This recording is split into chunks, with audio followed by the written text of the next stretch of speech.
네, 우리 좌우에 계신 우리 청년들 함께 좀 인사하면 좋겠습니다. 그리고 오늘 사실 코로나 걸리셨거나 아니면은 지금 영향권 안에 있으신 분들이 좀 계셔서 많이 못 나오셨는데 아마 영상으로 옷을 바르게 입으시고 똑바로 앉으셔서 아프신 분을 제외하고는 누워서 예배드리는 행태를 보이지 않으실 거라 저는 확신하고 있습니다. 네, 다시 자세를 똑바로 다시 하시고요. 내가 마치 정말 하나님 앞에 예배하는 것처럼 똑바로 앉으셔서 우리 혼자서 지금 모니터 앞에 계신 우리 청년들은 모니터에 대고 인사해 주셨으면 좋겠어요. 그래서 옆에서 보면 제 이상한 사람일 수도 있겠다 생각할 수 있지만 우리 주님께서는 기쁘게 보실 줄 믿습니다. 우리 함께 이 시간 좀 같이 인사합시다. 잘 오셨습니다. 잘 오셨습니다. 우리 한 번 더 인사할까요? 당신의 예배를 하나님이 기뻐하십니다. 당신의 예배를 하나님이 기뻐하십니다. 제가 단언하건대 하나님은 물론 시간에 구애를 받지 않으시기 때문에 영원, 과거와 현재와 미래에 구애받지 않으셔서 하나님 안에서는 사실 시간이라는 개념이 크게 중요하지 않지만 이 시간 우리가 인간의 버전에서 여러 가지 활동과 여러 가지 행동이 있겠지만 하나님께 예배하는 여러분의 지금 모습, 하나님 앞에 찬양하는 여러분의 모습이 모든 우주 만물 내 어떠한 원리 법칙보다 제일 중요하고 이것이 하나님의 마음을 기쁘게 하는 줄 믿습니다. 여러분의 지금 한 분 한 분은 사실 그 마음이 이러한 마음이었으면 좋겠어요. 저는 제가 설교를 하거나 혹은 어떤 사역을 맡거나 했을 때 어떤 생각이 있냐면 이 자리에 가장 한가운데 하나님께서 저는 앉아 계시다는 생각이 들어요. 제가 갑자기 보인다는 게 아니에요. 그냥 마음 가운데 하나님이 내 안에 계시지만 마치 이게 어떠한 모습이냐면 저희 어머니가 계시는데 저희 어머니께는 제가 아직도 아기 같겠죠? 네, 그럴 거라 믿습니다. 저희 어머니가 저렇게 보고 계시면 제가 무슨 말을 하든 제가 어떤 행동을 하든 여러분은 저를 제가 오늘 설교한 것에 대해서 평가하실 수 있지만 저희 어머니는 저에 대해서 평가하지 않으실 겁니다. 왜냐하면 그냥 내 자체가 와, 은우 쟤가 저렇게 컸다고? 저 말도 못하던 애가 저렇게 컸다고? 이러한 기쁨이 아마 있으실 거라고 저는 생각합니다. 사실 우리가 예배하는 그 모습을 보시는 하나님은 왜냐하면 우린 예배는 세상에 대해서 하는 게 아니거든요. 여러분의 예배는 저에 대해서 하는 게 절대 아니거든요.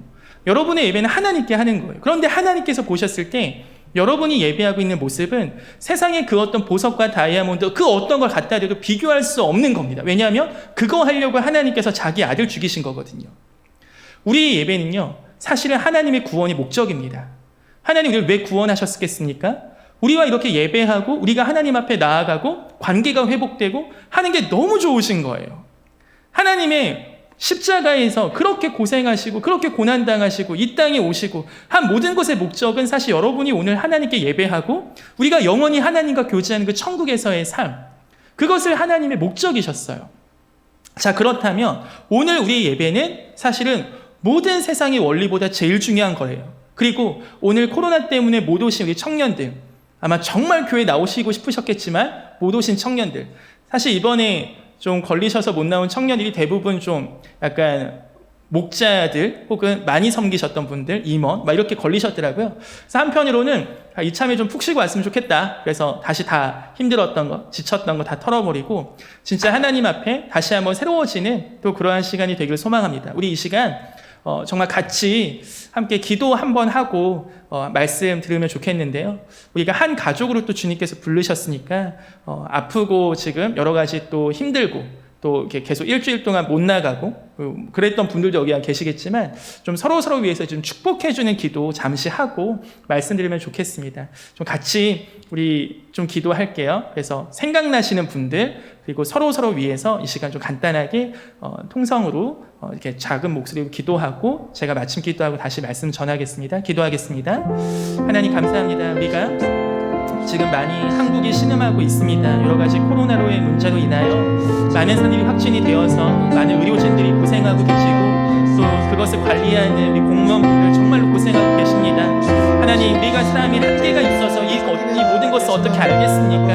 하나님, 이것이 우리에게 어떻게 다가오는지 그리고 또 정말 우리 청년들 한 명 한 명도 이것 때문에 인하여 직장에서의 손해를 보거나 이것 때문에 인하여 자신의 삶에서 조금 어려움을 당하는 청년들도 있는 것 같습니다. 주님, 우리를 굽어 살펴주소서. 우리를 불쌍히 여겨주소서. 하나님, 우리 한 가족으로 주께서 부르셨는데 하나님 우리가 서로의 아픔을 돌아보고 서로의 고통을 돌아보고 하나님 우리가 아플 때 같이 아프고 하나님 힘들 때 같이 힘드는 그러한 가족 공동체로 주 앞에 나아가기를 소망합니다. 하나님 이 시간 주님의 사랑으로 부어 살펴주소서. 주님의 은혜로 도와주소서. 하나님 우리 모든 청년들 한 명 한 명의 이 때를 잘 버텨나가게 하시고 잘 견디게 하시고 하나님 무너지지 않게 하여 주셔서 하나님 이 시간을 통하여 우리가 강건케 되고 오히려 회복되고 오히려 새로워지는 하나님의 역정이 시작되기를 간절히 기도합니다. 하나님의 섭리를 아버지의 시간 고백합니다. 하나님의 은혜를 고백합니다. 하나님 모든 것이 합력하여 선을 이루시는 주의 선하심과 인자하심이 평생의 나를 따라다니는 그 하나님의 선하심을 고백합니다. 감사합니다 주. 우리의 영원한 주인 되시는 예수님의 이름으로 기도드립니다. 아멘. 네, 오늘 같이 말씀 보시겠습니다. 우리 룻기 2장을 함께 보시며 우리가 계속하여 함께 보고 있는데 2장 1절 보세요. 한번 같이 보시면 나오미의 남편 엘리멜렉의 친족으로 유력한 자가 있으니 그 이름은 보아스더라 이렇게 나오거든요. 그러니까 여기서 룻기 1장에서 우리가 룻과 나오미 기억나시죠? 뭐 다 기억나실 거라 생각됩니다. 그 뒤에 룻하고 이번에 보아스와의 만남이에요. 그러니까 이번에 2장부터 3장까지는 여러분의 머릿속에 룻과 보아스의 만남이 생각나시면 좋겠어요. 이거 어떻게 만났는지. 근데 성경은 이 시간 무언가 성경과는 조금 안 어울리는 단어 쓰거든요. 그걸 찾아볼게요. 2장 4절 가보세요. 2장 4절, 룻기 2장, 3절 가보세요. 3절 제가 읽습니다. 룻이 가서 베는 자를 따라 밭에서 이삭을 줍는데 거기 같이 읽을까요? 시작! 우연히 엘리멜렉의 친족 보아스에게 속한 밭에 이르렀더라. 여기서 어떤 단어를 쓰냐면 우연이라는 단어를 씁니다. 성경에서 우연이라는 단어 보신 적 있으세요? 이게 어떻게 우연일 수 있어? 하나님의 섭리지, 하나님의 인도하심이지. 우리가 흔히 교회에서 내가 있잖아 가다가 우연히 그거 됐다? 나 되게 얻어 걸렸는데 너무 좋아 하면은 집사님이나 권사님께서 들으시면 그게 어떻게 우연이야? 하나님이 인도하신 거지. 그러한 이야기를 부모님한테 어쩜 들으셨을 경우가 많습니다. 그런데 성경은 오늘 대놓고 우연이라고 쓰고 있어요. 거기다 2장 또 함께 좀 보실 때 4절도 볼게요. 2장 4절. 거기서는 첫 단어가 뭐냐면 같이 읽어볼게요. 첫 단어만 시작. 마침이란 단어가 쓰였어요. 우연히 마침. 마치 오늘 성경의 이 본문에서의 단어는 우리에게 어떤 뉘앙스를 주냐면 룻과 보아스가 우연히 만났다는 것을 얘기하는 것 같아요. 하나님께서 만나게 해주신 거 아니야? 아닌 것 같은데? 우연히 만나게 했다고 성경이 대놓고 썼는데? 그러면은 나 오늘 우연히 교회 온 건가? 나 오늘 우연히 이렇게 만난 건가? 내가 한그람 교회 다닌 거 우연인가? 사실 우연의 연속이 진화론의 끝판왕이잖아요. 다 우연히. 근데 오늘 성경이 대놓고 우연이라는 단어를 쓰거든요. 요거에 대해서 우리가 좀 마음 가운데 오늘 이 시간 말씀을 통해 좀 정리되는 시간이 되었으면 좋겠습니다. 자, 1절에 이렇게 나와요. 엘리멜렉의 친족, 나오미의 남편 엘리멜렉의 친족으로 유력한 자가 있으니 그 이름 보아스더라. 요게 뭐냐면 이후에 나오는 복선과도 같은 거거든요. 그러니까 우리가 지난 시간에 제가 고엘 이야기했던 거 기억나세요? 그 남편하고 아내가 있었는데 남편이 아들 없이 죽으면 그 동생이 들어가서 아내에게 그 형수님에게 가서 아들을 낳아줘야 되는 그게 이제 고엘이거든요. 그러니까 그래야 이제 그 집이 먹고 살 수 있으니까 아들이 있고 그 아들이 나중에 빨리 성장해서 그 집을 기업을 이어가야 되니까 그러니까 그러한 게 이제 그 당시 고엘이었어요. 근데 여기서 이제 그런 뉘앙스가 풍기죠. 엘리멜렉의 친족 거기다가 유력한 자가 있었는데 그게 보아스라는 거예요. 근데 나중에 보면 알겠지만 또 보아스보다 사실 더 가까운 사람이 있었던 거죠. 그러니까 이게 순서가 있거든요. 바로 그냥 친척 중에 한 명이 하면 되는 게 아니고 가장 가까운 자가 그 책임을 다해야 돼요. 그 가장 가까운 자가 그리고 그것을 나 하지 않겠어 하면 그 다음 순서로 가야지 보아스가 나 하겠습니다 라고 할 수가 없던 거였습니다. 자, 그러니까 이러한 배경이 오늘 2장 1절에 깔고 시작해요. 보아스와 룻을 만나는데 마치 드라마에서 나레이션이 하나 딱 등장하는 거예요. 보아스는 근데 그냥 보아스가 아니고 엘리멜렉의 친족이야. 요 느낌이 살짝 깔려 있는 겁니다. 자, 그렇게 했고 2절 가보세요. 모압 여인 룻이 나오미에게 이르되 원하건대 내가 밭으로 가서 내가 누구에게 은혜를 입으면 그를 따라서 이삭을 줍겠나이다 하니 이게 무슨 말이냐면 사실은 이 당시 이게 구걸하는 겁니다. 여성이 지나가다가 돈 주세요 하는 게 아니고 보리 추수날 되면 그때만 기다리고 있다가 자신의 땅이 없거나 자신의 밭이 없어서 어떻게 추수할 거리가 없는 사람들은 이렇게 추수하는 날 기웃기웃 되는 거예요. 어디가 지금 추수하지? 그러면 여기서 배는 자가 나오죠. 배는 자. 이 배는 자가 누구냐면은 그 땅의 주인이 혼자서 이게 낫질하진 않을 거 아닙니까? 그래서 배는 자, 이 덩치 좋은 남자 종들입니다. 이분들이 일렬로 쭉 서요. 쭉 서서 그 군대 갔다 오신 분들 그거 아실 텐데 제설 작업하거나 청소할 때 이렇게 혼자 하지 않잖아요. 일렬로 쭉 세워서 자, 일렬 출발 이렇게 하거든요. 그리고 거기서 그 오와 열이라고 해서 그거 벗어나면 야단 맞는 겁니다. 제가 그랬었는데 요새 어떻게 할지 모르겠지만 어쨌든 그렇게 딱 일렬로 세우고 쭉쭉 가는데 그겁니다 지금. 배는 자들이 일렬로 쭉 서서 낫으로 훌훌 치고 갈 때 그 뒤에서 여성들이 그 여종들이죠. 여종들이 한 번 쳤을 때 떨어지는 그 알들이 있을 거 아니에요. 곡식들. 그걸 자루에 받아요. 그러니까 배는 자가 있고 그걸 자루에 담는 자가 있습니다. 여기까지는 정규직이야. 그 밭의 정규직. 그 주인에게 속한 종들. 그런데 그거에도 끼지 못하는 사람들. 그래서 진짜 먹고 살 게 없는 거예요. 이분들은.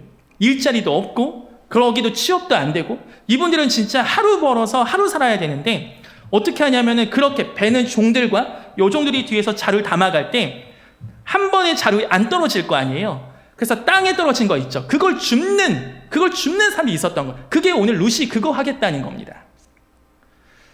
룻이 왜 이걸 할까요? 먹을 게 없으니까. 룻은 여기서 분명히 얘기하거든요. 2절의 정체성이 너무 확고합니다. 모압 여인이에요. 모압 여인 룻은 지금 시어머니를 따라왔어. 왜냐? 처음에 시어머니 부자였거든요. 처음에 자기가 결혼할 때 부자 시어머니였어요. 부잣집이었어요. 그런데 완전히 망했어. 아들들 다 죽고 남편도 시아버지 돌아가시고 자 그랬는데 그런 상황에서 룻은 시어머니 나오미만 믿고 따라온 거죠. 뭔가 처음 왔을 때는 아는 사람들도 많은 것 같고 해서 무언가 먹고 살 수 있는 상황은 되지 않을까 싶었는데 시어머니만 더 이상 의지할 수 없는 상황인 거예요. 시어머니는 이제 늙으셔서 어떤 노동행위를 할 수 없는 상황이고 룻이 지금 뭘 하냐? 어쩌면 두 번의 또 결정이 남아있을 수 있죠. 하나는 모압으로 돌아가는 겁니다. 모압 여인이기 때문에. 룻이 어떤 길을 선택합니까? 사실 모압까지 엄청 먼 거리가 아니거든요. 돌아가면 되는 겁니다, 사실. 좀 걸어서 며칠 동안 걸어가면 돼요. 그러니까 내가 지금 아예 모든 것을 끊고 다시 못 돌아가는 그런 상황이 아니에요. 언제든 갈 수 있어요. 그럼 룻은 지금 뭘 선택합니까? 구걸하는 걸 선택해요. 자기가 낮은 자의 위치에 가는 걸 선택해요. 나중에 보면 이것을 보아스가 엄청 칭찬하거든요. 야, 너 진짜 멋있다. 야, 너 진짜 대단하다. 이런 칭찬을 해요. 사실 나오미가 만약에 룻까지 떠났다면 나오미는 진짜 소망이 없는 겁니다. 룻이 지금 어떻게 합니까? 2절 원하건대 내가 밭으로 가서 내가 누구에게 은혜를 입으면 그를 따라서 이삭을 줍겠나이다. 이렇게 얘기해요. 그를 따라서 이삭을 줍겠나이다. 그러니까 누가 자기한테 오라고 하지도 않았어요. 지금. 거기다 자기는 모압 여인이에요. 이방인이에요. 유대인들이 이 당시 이때가 사사시대잖아요. 그러니까 사사시대는 험한 일도 많이 당했거든요. 이게 말하기 좀 되게 어려운 이야기들 되게 요새 나오는 그 흉악한 사건들 있잖아요. 그게 사사시대에 있어요. 그러니까 되게 여성들이 막 그 인권 유린당하고 굉장히 안 좋은 일 당했던 그 시대가 사사시대였습니다. 그런데 오늘 유대 여인도 아니고 이방 여인, 거기다 남편이 없는 여인이에요. 거기다가 남성네들, 이 남정네들 팔팔한 배는 자들이 하는데 거기를 이방 여인 혼자서 가서 나오미도 안 따라오는데 혼자 가서 아는 사람도 없는 상황에서 죽겠다는 겁니다. 왜? 먹어야 되니까. 먹고 살아야 되니까. 먹고 사는 건 엄청나게 하나님 앞에 성스러운 행동입니다. 여러분이 직장을 가시고 여러분이 어떤 일을 하시든 그게 범죄가 아니라면 여러분의 매일매일의 삶은 사실 예배와도 같은 삶인 거예요. 룻은 오늘 정말 그러한 먹고 사는 문제 하나하나 하나님께서 그걸 값어치 없다고 여기지 않으세요. 여러분이 교회 나와서 예배하는 그 장면만 하나님이 딱 요것만 예뻐 하고 여러분이 학교에서 하는 행동 이건 알아서 해 이런 하나님이 절대 아니세요. 오늘 이 룻의 모습은 여기서 어떤 단어까지 쓰냐면 은혜라는 단어를 쓰거든요. 이 은혜가 그 원어로 치면은 행이라고 하는데 이게 뜻이 뭐냐 구부리다예요. 어떤 모습이냐면 윗사람이 아랫사람에게 선물을 주기 위해서 구부리는 행동을 은혜라고 합니다. 그러니까 오늘 룻은 너무나 명확해요. 어떤 생각이냐면 자기가 정해지지도 않았어. 어떤 밭에서 자기한테 오라고 하지도 않았어. 베는 자들 중에 인맥이 있는 것도 아니야. 자기는 그 자루 담는 여종에도 끼지도 못했어. 근데 만약에 누군가에게 은혜를 입는다면 내가 가서 이삭을 죽겠나이다. 고거 죽겠다는 겁니다. 고거. 그럼 나중에 나오면 보아스가 이걸 알고서 어떻게 하면, 보아스 진짜 멋있는 사장님이거든요. 이분이 어떤 분이냐면, 보아스는 나중에 5절 한번 가보세요. 4절부터 제가 좀 읽어볼게요. 어떤 사장님인지. 마침 보아스가 베들레헴에서부터 와서 베는 자들에게 이르되 여호와께서 너희와 함께 하시기를 원하노라 하니 그들이 대답하되 여호와께서 당신에게 복 주시기를 원하나이다 하니라. 6절 보시면 베는 자를 거느린 사환이 대답하이로되 이렇게 나오거든요. 그러니까 베는 자들이 있고 관리 감독관이 한 명 있었어요. 그런데 보아스는 지금 어떻게 했냐면은 사장님이 그 중간 임원진하고만 대화하는 게 아니고 말단 직원들이 일하는 데 딱 와서 말단 직원 한 명 한 명과 지금 인사하는 겁니다. 여호와께서 너에게 복 주시기를 원해. 이렇게 얘기를 해주시는 거예요. 마치 군대로 치면 우리 사단장님께서 등장하셔서 우리 2등병, 1병, 상병, 병들하고 와 니네 진짜 수고한다. 하나님이 니네한테 복 많이 주셨으면 좋겠다. 이렇게 따뜻하게 인사해 주시는 정말 좋은 사장님이셨어요. 그리고 사환에게 이럴 때 이렇게 얘기해요. 얘 누구야? 이렇게 물어봐요. 그러니까 지금 보아스 입장에서는 베는 자들이 있었고 보아스는 부자였기 때문에 종들이 한두 명이 아니거든요. 그런데 쟤 누구냐? 룻을 보고서 처음 보니까 쟤 누구냐? 이렇게 물어봐요. 굉장히 따뜻하지 않습니까?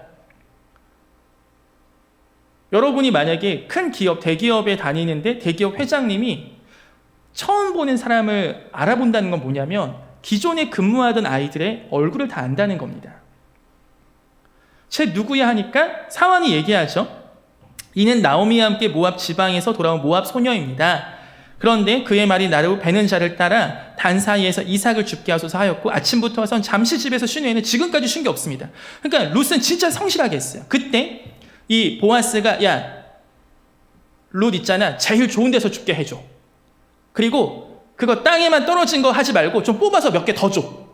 룻은 따로 챙겨줘. 그래서 하루 동안 나중에 이거를 환산하면 쌀로 치면은 17kg 정도를 룻에게 줘요. 보아스가. 하루치 했는데 쌀 17kg만큼을 줬어요. 어떻게? 보아스가 그런 하나하나에 정말로 세밀하게 그리고 그러한 섬김이 필요한 자들 이야기 되면 알 거 아니에요. 모압 여인, 나오미 며느리, 그럼 진짜 필요하겠구나. 보아스가 할 수 있는 선에서 최선의 선의를 베풀어 줍니다. 저는 우리 청년들이 오늘 보아스의 모습, 룻의 모습이 나오잖아요. 룻은 자기 혼자 먹고 살 수 있는 자기 편한 길이 있었는데 그러지 않고 나오미 한 명, 그 시어머니와 함께 모시고 살고자 별로 좋아 보이지 않는 일을 하는 것 같습니다. 남들이 봤을 때 만약에 이 시대에 전화가 있었다면 친정어머니가 너 오늘 뭐 했니 하면 나 이삭 주웠어 하면 그 친정엄마 마음이 얼마나 아팠겠어요. 친정어머니 너 뭐 하는 짓이야 지금 빨리 돌아와 막 이러지 않았겠어요. 그런데 룻이 지금 그 길을 걸어가요. 보아스는 자신이 있는 위치와 그 힘을 자신의 권위와 자신을 위해서 쓰는 게 아니고 어떻게 하면 더 한 명이라도 도와줄 수 있을까 하는 그러한 선한 마음을 사용하려고 합니다. 저는 우리 한가람 청년들이 어떤 자들은 룻의 위치에 있을 수 있고 어떤 분 또 보아스의 위치에 있을 수 있겠지만 하나님께서는 어떤 위치에 있는지가 중요한 게 아니고 그 위치에서 여러분이 어떻게 행하는지를 보시는 줄 믿습니다. 나는 나중에 힘이 세진 다음에 보아스가 될 때 도와줄 거예요. 아니에요. 성경은 그렇게 하지 않아요. 룻도 충분히 도울 수 있습니다. 왜냐하면 하나님께서 바라보시는 거는 어떠한 일의 크기가 아니거든요. 여러분의 능력이 크기가 아니에요. 그거는 마치 제가 여기서 봤을 때 여기 개미 2마리가 지나가는데 지들끼리 누가 크다고 싸우는 것과 똑같습니다. 아무것도 아니에요. 사람의 능력은 아무것도 아니에요. 그 상황 속에서 어떻게 이 자가 행하는가를 하나님께서 집중해서 보고 계세요. 그런데 우리가 아까 우연히와 마침이라는 단어를 사용했잖아요. 우연히와 마침. 그럼 이것을 하나님께서는 어떻게 정리해 주셨나? 나중에 보면은 보아스가 룻과 만나고요. 그리고서 룻이 보아스에게 이러한 이야기를 합니다. 나중에 다음 시간에 아마 설교나 다다음 시간 설교하니까 짧게 하면 나중에 고액, 그 기업을 무르는 자, 요걸 이제 얘기를 해요, 룻이. 근데 보아스가 그때 이렇게 얘기해요. 내가 아니라 그 앞에 그 아무개가 있다. 그래서 그 아무개가 하겠다고 그가 하면 되고, 그가 안 하면 내가 하겠다. 그 다음이 나니까. 이렇게 얘기하거든요. 자, 만약에 우연이었다면, 만약에 그냥 우연으로 됐다면, 그 아무개, 처음 자기가 그 룻의 기업을 물어야 되는 자가, 이거 다 하나님의 뜻이네? 이렇게 하겠구나. 하고서 그냥 했어야 되는 거예요. 그 무슨 얘기냐면, 이 상황이 마치 우연이 된 것 같고, 마침 그렇게 룻이 이밭 저밭 가다가 보아스의 밭에 들어간 것 같은데, 그게 아니라 하나님의 여러 가지 그 관점, 하나님의 크신 관점에서는 하나님의 섭리 가운데 이 보아스와 룻이 만났고, 나중엔 어떻게 됐냐? 이 보아스와 룻 사이에서 낳은 자가 다윗의 족보에 들어가게 되는 일이 발생해요. 즉, 지금 이 성경의 관심은 계속해서 이 역사적으로 누가 예수 그리스도의 족보에 오르는가, 누가 예수 그리스도가 어떻게 나타나, 이 구속적인 계보가 되게 중요하게 나오거든요. 그런데 이것이 하나님께서 보아스와 룻을 만나게 해주시고, 그 만남 가운데 보아스가 내가 억지로 했다, 이런 게 아니라고요. 지금 하나님이 어쩔 수 없이 다 판을 짜놓으셔서 내가 억지로 했어, 나 이거 하기 싫은데, 요게 아니에요. 왜냐하면 보아스가 안 해도 되는 거거든요. 이거는 그 앞에 사람은 그럼 그 사람이 했어야죠. 하나님이 그 판을 짜셨다며.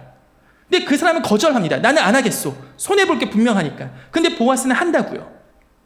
우리가 오늘 제목이 섭리예요. 섭리.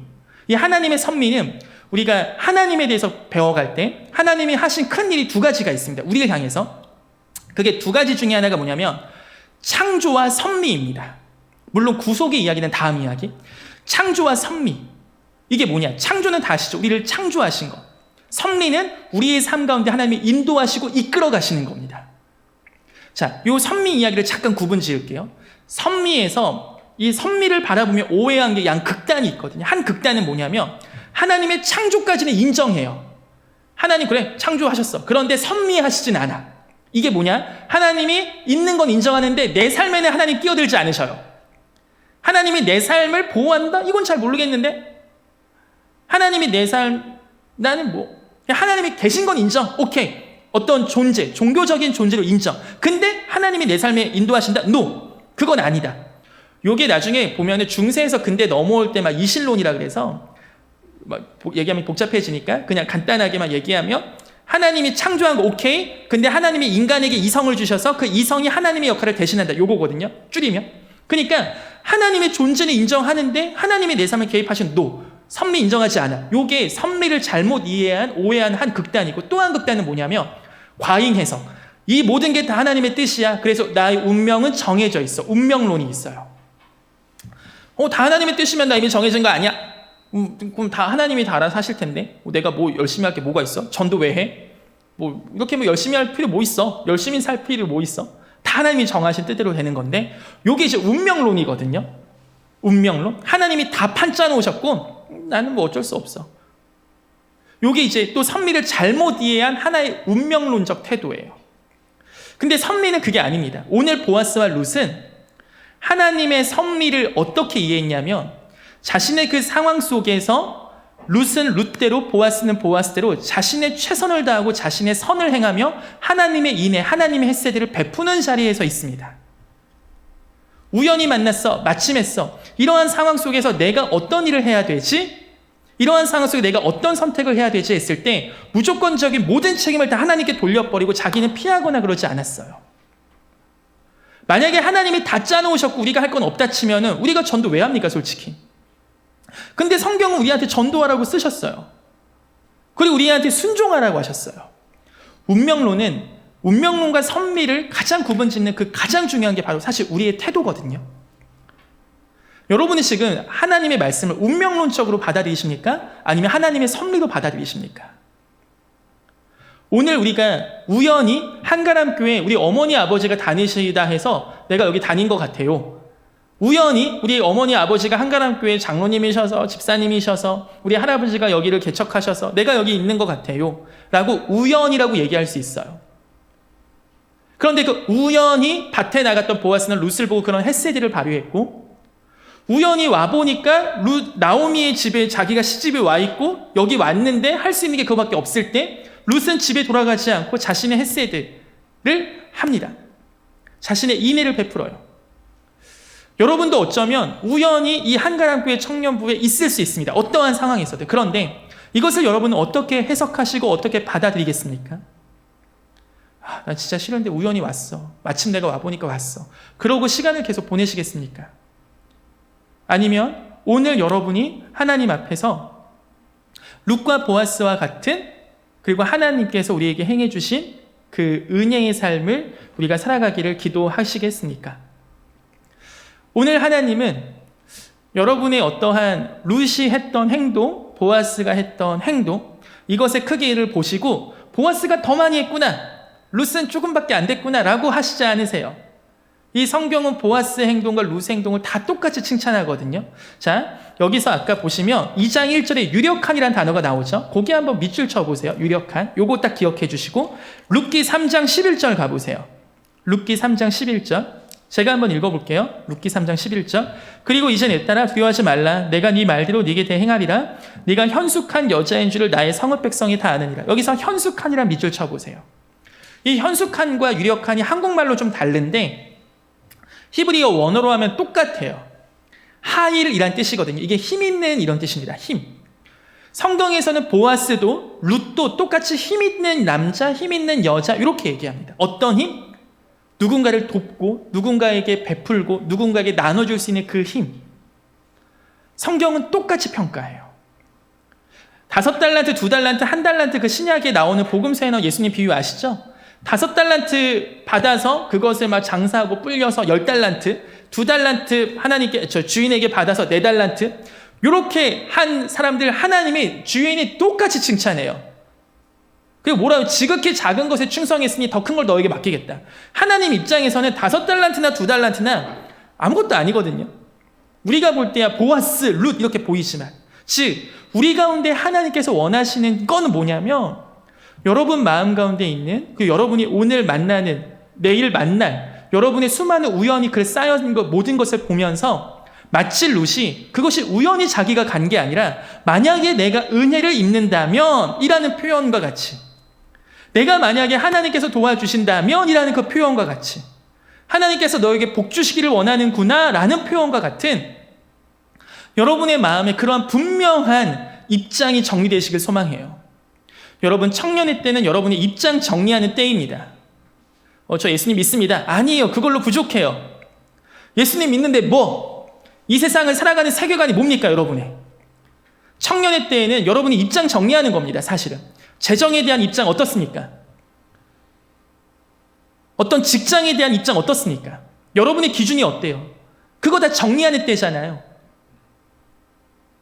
사사시대는요 다 무너진 때였거든요. 근데 보아스는 지금 이 말씀을 지키는 사람이에요. 하나님의 율법을 지켜서 그 예전에 모세 시대 때 주어졌던 광야, 거기 건너오기도 전에 주어졌던, 야 부자들아 니네 땅에서 니네 곡식 거두는 자들은 야 또 모퉁이 하지 말고 좀 가난한 자 나눠줘, 그 이방인들 나눠줘, 이렇게 했었던 걸 지금까지 지키고 있어요. 보아스는. 성경과 신앙은요 한 방을 얘기하지 않습니다. 내가 멋대로 살다가 한 방 빡 헌신함, 그때 하나님 딱 인정. 아니에요. 물론 그럴 때가 필요할 수 있죠. 어릴 때. 하지만 하나님은 가랑비에 옷 젖듯 여러분의 삶의 일상 속에서 일하시는 그 일하심을 해요. 무슨 얘기냐면 보아스가 망나니처럼 살다가 대기업 오너 갑질 막 하다가 갑자기 룻은 왠지 다윗의 외할머니 족보가 될 것 같은데 그럼 룻에게 잘해줘야겠다. 이게 저게 하나님의 뜻이구나. 막 이렇게 하지 않았다고요. 여러분 개판처럼 살다가 가끔씩 하나님의 뜻은 뭘까요? 라고 묻지 마세요. 이거는 하나님을 사실 모욕하는 거예요. 하나님의 뜻을 어떻게 하면 알 수 있습니까? 하나님과 친해져야 알 수 있어요. 뭐가 하나님의 뜻인지 모르시겠죠? 왜 그런지 아세요? 여러분 하나님과 안 친하잖아요. 저는 저희 아내가 오늘 제가 만약에 예배 끝나고 여보 나 있잖아 농구하다 갈게 하면은 우리 아내가 진짜 싫어할 걸 저는 알고 있어요. 어떻게 합니까? 친하니까 아는 거죠. 여러분은 아시겠습니까? 몇 번 설교 들어보니까 알 것 같은데요. 그럴 수 있겠지만 모르시잖아요. 왜? 모르시니까. 하나님이랑 평소에 친하게 지내지 않다가 하나님의 뜻은 뭘까? 막 전보듯이 막 성경책 펼쳐서 하나님 알려주세요. 주님의 뜻을 알려주세요. 그거 알아서 뭐하게. 순종할 것도 아니면서. 보아스와 룻은 하나님께서 일하시는 그 뜻을 알고 순종한 게 아닙니다. 하나님께서 이미 말씀하신 그 말씀대로 그리고 자신의 양심에 따라 자신의 선한 마음에 따라 인도받으면서 살다 보니 나중에 보니까 보아스와 룻이 다윗의 족보에 낀 거예요. 그리고 생각해 보세요. 어제 저도 이제 목자 나눔 통해서 우리 목자분들이 얘기하는 것 듣고 저도 좀 새롭게 깨달았는데 보아스와 룻은 자기 일평생에 자기가 다윗의 족보에 들어간지도 몰랐습니다. 자기 평생에 다윗이 나오지도 않았으니까 이 다윗이 나오지도 않았으니까 자기가 다윗의 족보에 있는지 어떻게 알겠습니까? 우리가 가장 보아스와 룻을 평가할 때 와 다윗의 족보에 들어갔구나 와 귀하다 하지만 일평생 몰랐다니까요. 그게 마치 메인 목적 같은데 보아스와 룻은 그게 아니었어요.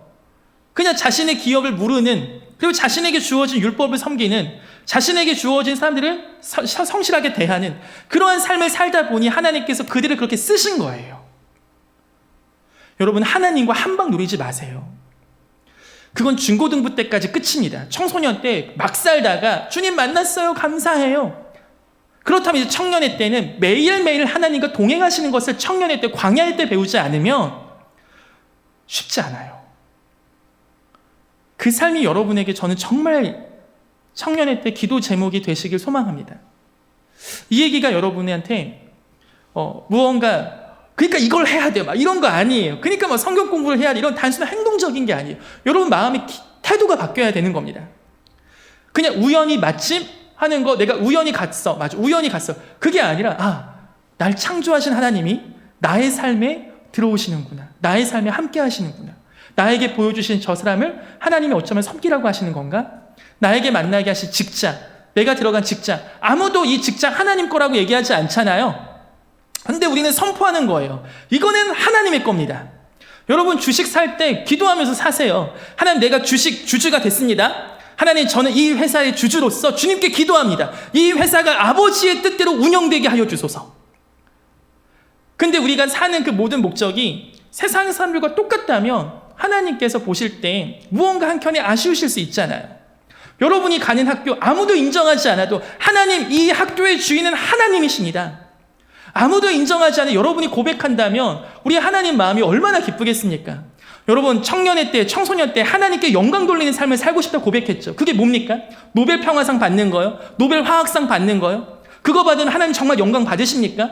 온 우주 만물을 창조하신 그 하나님 앞에 우리가 노벨 화학상 받고 노벨 물리상 받은 거 하나님 앞에 가서 설명하면 우와 너 대단하다 이러시겠습니까? 그게 하나님의 좀 더 하나님 되심을 나타냅니까? 시간이 없어서 결론만 얘기하면 하나님께 영광 돌리는 삶은 하나님의 하나님 되심을 인정하는 겁니다. 아무도 모르지만 아무도 인정하지 않지만 이 세상의 주인이 하나님이십니다. 하나님이 이 세상을 창조하신 것 제가 믿습니다. 하나님이 이 세상의 주인이신 걸 제가 고백합니다. 하나님 우리 회사의 주인이십니다. 하나님 우리 학교의 주인이십니다. 주님의 뜻이 이루어지기를 소망합니다. 아무도 이런 기도 안 할 거 아닙니까? 여러분 회사 이런 기도 안 할 거 아니에요. 다들 모여서 뭐 하겠습니까? 다 원장님 욕하거나 회장님 욕하거나 상사 욕하거나 아니면 이상한 얘기하거나 주식하거나 그런 얘기하다 끝날 거 아닙니까? 그런데 여러분 혹시 이렇게 한국교회가 한국 사회의 젊은이들이 다들 희망 없이 어려움 속에 살고 있지만 누군가 한 명이 입장 분명히 하고 나는 그리스도인을 믿습니다. 나는 예수 그리스도를 믿습니다. 난 크리스천입니다. 나의 입술은 부정한 걸 얘기하지 않습니다. 나의 입술은 주님을 찬양합니다. 내가 다니는 회사, 내가 있는 학교, 여기는 하나님의 공간입니다. 하나님의 뜻대로 이것이 운영될 것을 믿습니다. 주여 함께하여 주소서. 이러한 기도가 여러분의 입술 가운데 계속해서 나누어진다면 보아스가 지나가다가 종들을 보면서 선하게 인사할 수밖에 없습니다. 하나님께서 너에게 복 주시기를 원하는구나. 보아스가 지나가다가 이방 여인 한 명을 보고서도 쟤는 누구지? 쟤는 어떤 어려움이 있을까? 쟤는 왜 저기에 이삭을 줍고 있을까? 이거는 평소에 되지 않으면 되지 않는 거예요. 여러분의 평소의 일상에서의 삶이 이러한 도전이 있으시길 소망합니다. 내가 하나님의 뜻 한 방 빡 대박 쳤어. 난 믿음의 사람 이거 말고 우리가 오늘 돌아가는 가정에서 내일 다시 갈 학교나 직장이나 어떠한 삶의 현장에 갔을 때 우연히 나는 갔고 마침 누가 왔는데 거기서 나는 모르는 하나님의 섭리 가운데 내가 이것이 주님이 만나게 하신 건가 이런 게 중요한 게 아니라 내 눈에 보이는 그런 섬김과 내 눈에 보이는 그런 하나님의 인도하심을 인정하며 그렇게 나아가는 자가 하나님의 섭리를 인정하는 자입니다. 하나님의 왕되심을 인정하는 자입니다. 하나님의 주권을 인정하는 자입니다. 여러분이 그렇게 살기로 결단하면 여러분이 한 명 한 명 그렇게 살기를 기도하신다면 우리 하나님 너무 기쁘시지 않겠습니까? 우리 하나님 헌금 많이 하는 것보다 그거 더 기뻐하시지 않겠어요? 와, 얘는 입술로 나를 찬양하고 와, 얘는 매일매일 나를 인정해 주네. 세상은 다 하나님 퇴출시키려고 하고 세상은 다 하나님 냄새 지우려고 하는데 얘 입술로는 계속하여 하나님을 찬양하고 하나님을 인정하니 어느 곳에서나. 그러한 여러분의 삶이 진심으로 되기를 저도 진심으로 기도하겠습니다. 이 시간 함께 찬양하고